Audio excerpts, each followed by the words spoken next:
ជំរាបសួរសួស្តីថ្ងៃនេះគឺពិសេសមែនដែរជាពេលដែល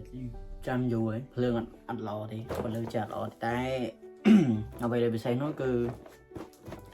របស់ចាស់ជាមួយនឹងសំឡេងថ្មីនេះគឺជា effect guitar NUX នេះ NUX 100តាខ្ញុំទៅបានធ្វើវីដេអូទេក៏ប៉ុន្តែវាជាសម្រាប់ beginner ដូចខ្ញុំដែលបានមើលស្រាវជ្រាវច្រើនដែរវាថោកហើយល្អសលេងវាចេញបានបើសិនជាគ្រាន់តែដូចខ្ញុំនៅរៀននៅសាលាអញ្ចឹងមានការ perform សម្រាប់សិស្សអញ្ចឹងយើងអាចលេងបានហើយហេតុអីបានថាសលេងថ្មីដោយសារនេះខ្ញុំទិញនៅចិននៅប្រទេសចិនក៏ប៉ុន្តែ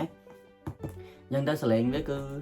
factory set មកអត់មាន sound ព្រោះដូចលេងបត់ខ្មែរយើងដូច overdrive ដូច lead ដូចអីដូច clean ឬក៏ clean delay អញ្ចឹងទៅ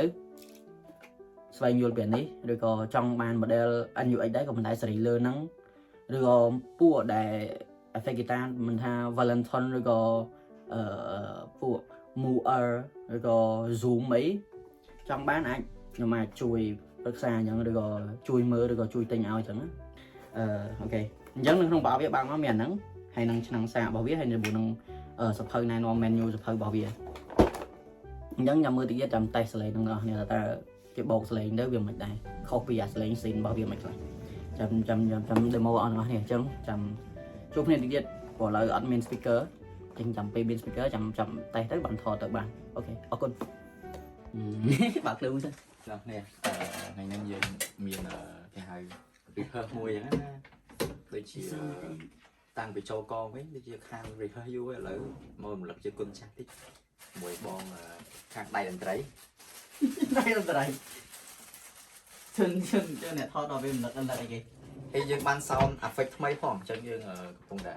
ត្រៀម set up មើលថាថ្ងៃហ្នឹងតេស្តមើល sound អញ្ចឹងណាមិនអញ្ចឹងទៅតិចទៀតអ្នកនេះបានឃើញអូហើយទីសាប់បងតែបើកណា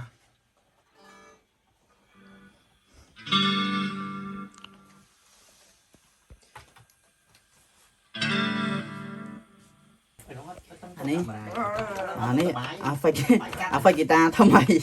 សលេងថ្មីនៅក្នុងនេះមាន chorus មាន clean solo មាន normal អញ្ចឹងថៃវិញបងប្រកាសចឹងកាន់ឥឡូវសលេង chorus យ៉ាងសាក់ demo នេះ